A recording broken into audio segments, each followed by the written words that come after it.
ओम शांति। 10-7-20 की वाणी है। मीठे बच्चे, तुम इस पढ़ाई से अपने सुख धाम जाते हो, वाया शांति धाम। यही तुम्हारी एम ऑब्जेक्ट है। यह कभी नहीं भूलनी चाहिए।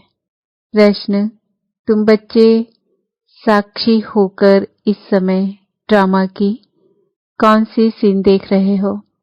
उत्तर, इस समय ड्रामा में टोटल दुख की सीन है। अगर किसी को सुख है भी तो अल्पकाल, कागविष्ठा समान, बाकी दुख ही दुख है। तुम बच्चे अभी रोशनी में आए हो, जानते हो सेकंड बाय सेकंड बेहद सृष्टि का चक्र फिरता रहता है। एक दिन ना मिले दूसरे से, सारी दुनिया की एक्ट बदलती रहती है, नई सीन चलती रहती है। डबल ओम शांति। एक, बाप स्वधर्म में टिके हुए हैं। दूसरा, बच्चों को भी कहते हैं अपने स्वधर्म में टिको और बाप को याद करो। और कोई ऐसे कह न सके कि स्वधर्म में टिको। तुम बच्चों की बुद्धि में निश्चय है। निश्चय बुद्धि विजयंती, वही विजय पाएंगे। काहे की विजय पाएंगे? बाप के वर्षे की। स्वर्ग में जाना यह है बाप के वर्षे की विजय पाना। बाकी है पद के लिए पुरुषार्थ। स्वर्ग में जाना तो जरूर है। बच्चे जानते हैं यह छिछी दुनिया है, बहुत अथाह दुख आने वाले हैं। ड्रामा के चक्र को भी तुम जानते हो। अनेक बार बाबा आया हुआ है, पावन बनाए सभी आत्माओं को मच्छरों सदस्य ले जाने, फिर खुद भी निर्वाण धाम में जाकर निवास करेंगे। बच्चे भी जाएंगे। तुम बच्चों को यह तो खुशी रहनी चाहिए, इस पढ़ाई से हम अपने सुखधाम जाएंगे, वाया शांति धाम। यह है तुम्हारी एम ऑब्जेक्ट। यह भूलनी नहीं चाहिए। रोज रोज सुनते हो, समझते हो। हमको पतित से पावन बनाने के लिए पाप पढ़ाते हैं। पावन बनने का सहज उपाय बताते हैं, याद का। यह भी नई बात नहीं, लिखा हुआ है। भगवान ने राजयोग सिखाया, सिर्फ भूल यह कर दी है जो कृष्ण का नाम डाल दिया है। ऐसे भी नहीं है बच्चों को जो नॉलेज मिल रही है वह गीता के सिवाय और कोई शास्त्र में होगी। बच्चे जानते हैं कोई भी मनुष्य की महिमा है नहीं जैसे बाप की है। बाप ना आए तो सृष्टि का चक्र ही ना फिरे। दुख धाम से सुख धाम कैसे बने? सृष्टि का चक्र तो फिरना ही है। बाप को भी जरूर आना ही है। बाप आते हैं सबको ले जाने, फिर चक्र फिरता है। बाप ना आए तो कलयुग से सतयुग कैसे बने? बाकी यह बातें कोई शास्त्रों में नहीं है, राजयोग है ही गीता में। अगर समझे भगवान आबू में आया है तो एकदम भागे मिलने के लिए। सन्यासी भी चाहते तो है ना कि भगवान से मिले। पतित पावन को याद करते हैं वापस जाने के लिए। अभी तुम बच्चे पद्मा पदम भाग्यशाली बन रहे हो, वहां अथाह सुख होते हैं। नई दुनिया में जो देवी देवता धर्म था वह भी नहीं है। बाप दैवी राज्य की स्थापना करते ही हैं ब्रह्मा द्वारा। यह तो क्लियर है। तुम्हारी एम ऑब्जेक्ट ही यह है, इसमें संशय की बात ही नहीं। आगे चलकर समझ ही जाएंगे। राजधानी जरूर स्थापन होती है। आदि सनातन देवी देवता धर्म है। जब तुम स्वर्ग में रहते हो तो इनका नाम ही भारत रहता है। फिर जब तुम नरक में आते हो तब हिंदुस्तान नाम पड़ता है। यहाँ कितना दुख ही दुख है। फिर यह सृष्टि बदलती है, फिर स्वर्ग में है ही सुखधाम। यह नॉलेज तुम बच्चों को है।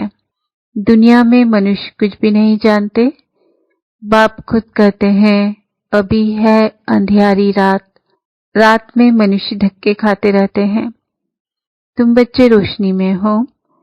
यह भी साक्षी हो, बुद्धि में धारण करना है।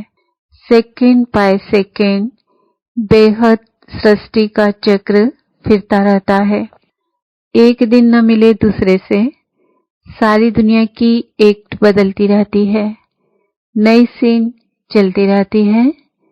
इस समय टोटल है ही दुख की सीन। अगर सुख है तो भी कागविस्टा समान, बाकी दुख ही दुख है। इस जन्म में करके सुख होगा, फिर दूसरे जन्म में दुख। अब तुम बच्चों की बुद्धि में यह रहता है, अभी हम जाते हैं अपने घर, इसमें मेहनत करनी है पावन बनने की। श्री श्री ने श्रीमत दी है श्री लक्ष्मी नारायण बनने की। बैरिस्टर मत देंगे, बैरिस्टर भव। अब बाप भी कहते हैं श्रीमत से ये बनो। अपने से पूछना चाहिए, मेरे में कोई अवगुण तो नहीं है। इस समय गाते भी हैं, मुझ निर्गुण हारे में कोई गुण नहीं। आपे ही तरस परोई, तरस अर्थात रहम। बाबा कहते, बच्चे मैं तो किसी पर रहम करता ही नहीं हूँ। रहम तो हर एक को अपने पर करना है। यह ड्रामा बना हुआ है। बेरहमी रावण तुमको दुख में ले आते हैं। यह भी ड्रामा में नूंद है। इसमें रावण का भी कोई दोष नहीं। बाप आकर सिर्फ राय देते हैं, यही उनका रहम है। बाकी है रावण राज्य तो फिर भी चलेगा। ड्रामा अनादि है, न रावण का दोष है न मनुष्यों का दोष है। चक्र को फिरना ही है। रावण से छुड़ाने के लिए पाप युक्तियां बताते रहते हैं। रावण मत पर तुम कितना पाप आत्मा बने हो। अभी पुरानी दुनिया है, फिर जरूर नई दुनिया आएगी। चक्र तो फिरेगा ना, सत्युग को फिर जरूर आना है। अभी है संगम युग। महाभारत लड़ाई भी इस समय की है। विनाश काले विपरीत बुद्धि विंशंति, यह होने का है। और हम विजयंती स्वर्ग के मालिक होंगे, बाकी सब होंगे ही नहीं। यह भी समझ से हो। पवित्र होने बिगर देवता बनना मुश्किल है। अब बाप से श्रीमत मिलती है श्रेष्ठ देवता बनने की। ऐसी मत कभी मिल ना सके। श्रीमत देने का उनका पाठ है भी संगम पर, और कोई में तो यह ज्ञान ही नहीं है। भक्ति माना भक्ति, उनको ज्ञान नहीं कहेंगे। रूहानी ज्ञान, ज्ञान सागर रूह ही देते हैं। उनकी ही महिमा है ज्ञान का सागर, सुख का सागर। बाप पुरुषार्थ की युक्तियां भी बताते हैं। यह ख्याल रखना चाहिए कि अभी फेल हुए तो कल्प कल्पांतर फेल होंगे।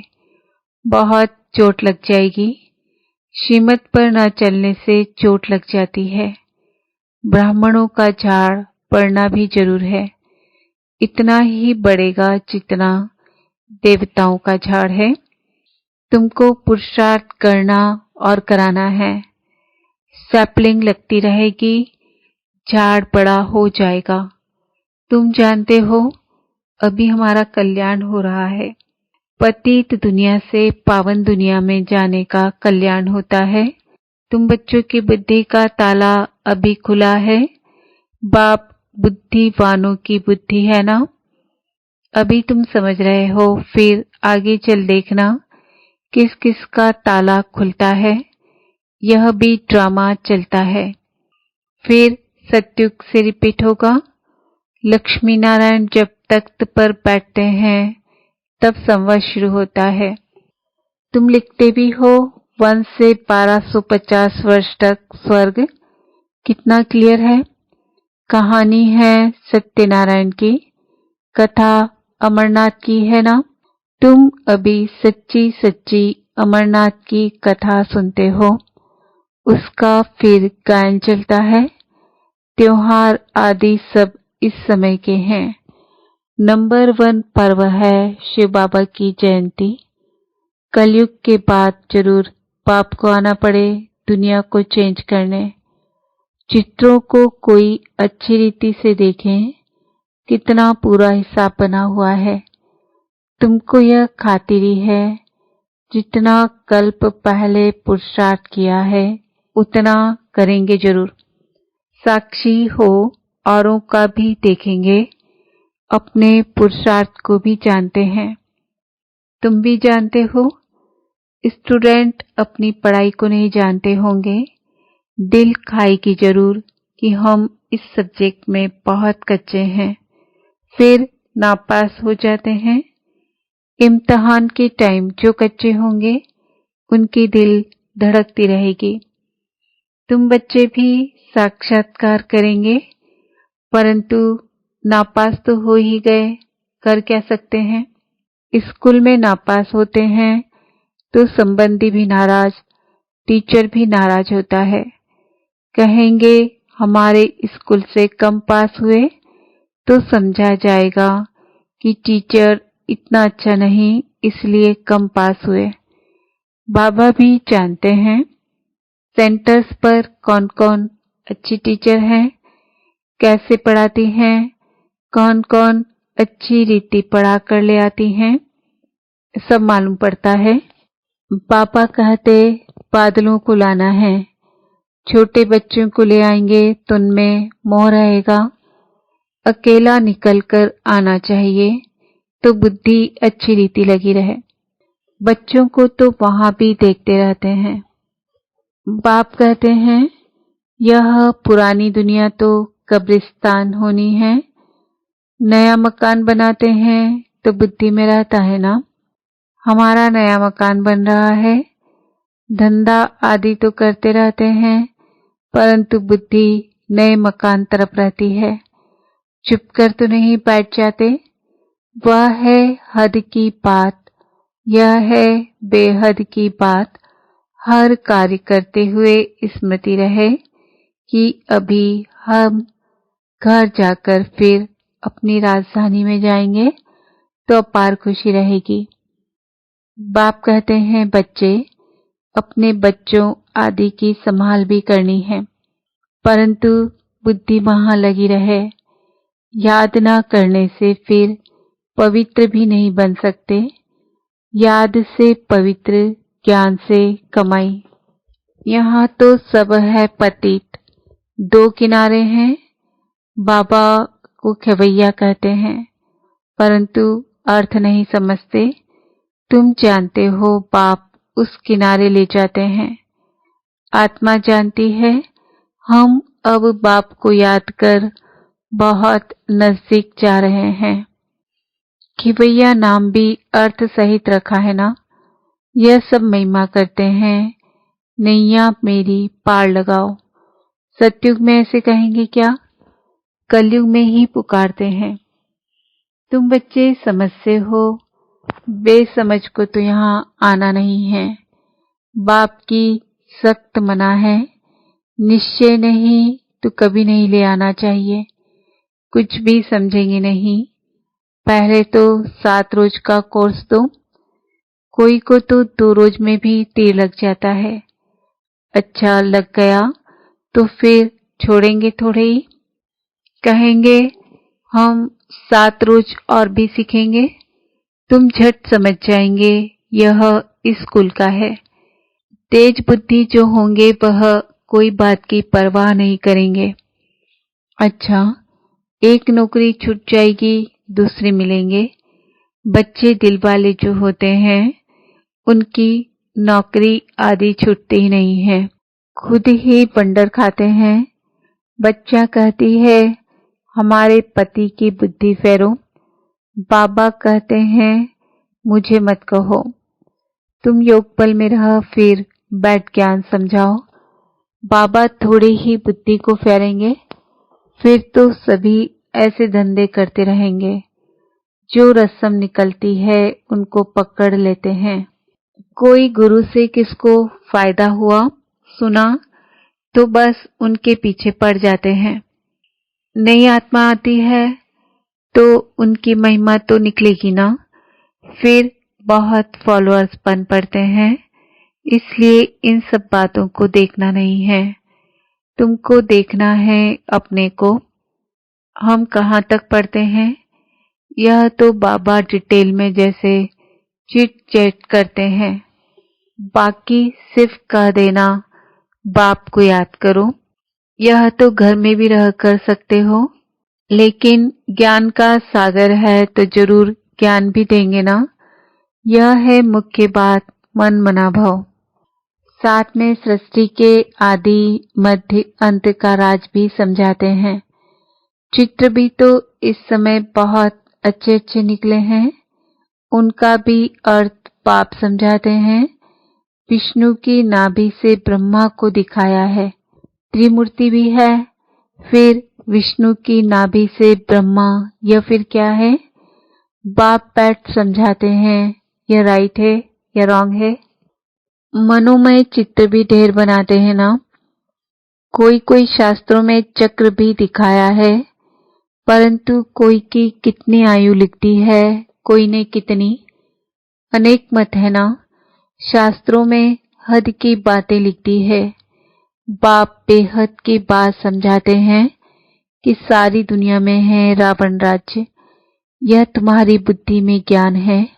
हम कैसे पतित बने, फिर पावन कैसे बनते हैं, पीछे फिर और धर्म आते हैं। अनेक वैरायटी है, एक ना मिले दूसरे से। एक जैसे फीचर्स वाले दो हो न सके। यह बना बनाया खेल है जो रिपीट होता रहता है। बाप बच्चों को बैठ समझाते हैं, टाइम थोड़ा होता जाता है, अपनी जांच करो, हम कहाँ तक खुशी में रहते हैं। हमको कोई विकर्म नहीं करना है, तूफान तो आएंगे। बाप समझाते हैं, बच्चे अंतर्मुख होकर अपना चार्ट रखो, तो जो भूले होती है उनका पश्चाताप कर सकेंगे। यह जैसे योग बल से अपने को माफ करते हो। बाबा कोई क्षमा या माफ नहीं करते। ड्रामा में क्षमा अक्षर ही नहीं है। तुमको अपनी मेहनत करनी है। पापों का दंड मनुष्य खुद ही भोगते हैं, क्षमा की बात ही नहीं। बाप कहते हैं हर बात में मेहनत करो।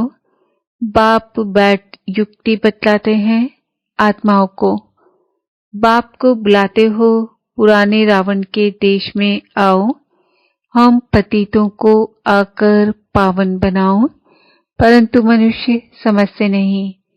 वह है आसुरी संप्रदाय, तुम हो ब्राह्मण संप्रदाय, दैवी संप्रदाय बन रहे हो। पुरुषार्थी बच्चे नंबरवार करते हैं, फिर कह देते इनकी तकदीर में इतना ही है। अपना टाइम वेस्ट करते हैं। जन्म जन्मांतर कल्प कल्पांतर ऊंच पद पा नहीं सकेंगे। अपने को घाटा नहीं डालना चाहिए, क्योंकि अभी जमा होता है, फिर घाटे में चले जाते हो। रावण राज्य में कितना घाटा होता है। अच्छा, मीठे मीठे सिकिल दे बच्चों प्रति माता पिता बाप दादा का याद प्यार और गुड मॉर्निंग। रूहानी बाप की रूहानी बच्चों को नमस्ते। हम रूहानी बच्चों की रूहानी बाप दादा को याद प्यार गुड मॉर्निंग नमस्ते ओम शांति। धारणा के लिए मुख्य सार, अंतर्मुखी बन अपनी जांच करनी है। जो भी भूलें होती है उनका दिल से पश्चाताप कर योग बल से माफ करना है, अपनी मेहनत करनी है। बाप की जो राय मिलती है उस पर पूरा चलकर अपने ऊपर आपे ही रहम करना है। साक्षी हो अपने बाद दूसरों के पुरुषार्थ को देखना है। कभी भी अपने आप को घाटा नहीं डालना है। वरदान, निरंतर याद द्वारा अविनाशी कमाई जमा करने वाले सर्व खजानों के अधिकारी भव। निरंतर याद द्वारा हर कदम में कमाई जमा करते रहो तो सुख शांति आनंद, प्रेम, इन सब खजानों के अधिकार का अनुभव करते रहेंगे। कोई कष्ट अनुभव नहीं होंगे। संगम पर ब्राह्मणों को कोई कष्ट हो नहीं सकता। यदि कोई कष्ट आता भी है तो बाप की याद दिलाने के लिए, जैसे गुलाब के पुष्प के साथ कांटा उनके बचाव का साधन होता है, वैसे यह तकलीफें और ही बाप की याद दिलाने के निमित्त बनती है। स्लोगन: परमात्मा श्रीमत के आधार पर कर्म रूपी बीज को शुभ संकल्पों का जल मिलता रहे तो बीज शक्तिशाली बन जाएगा। आज का सोमान है, मैं आत्मा सर्व खजानों की अधिकारी हूँ। ओम शांति।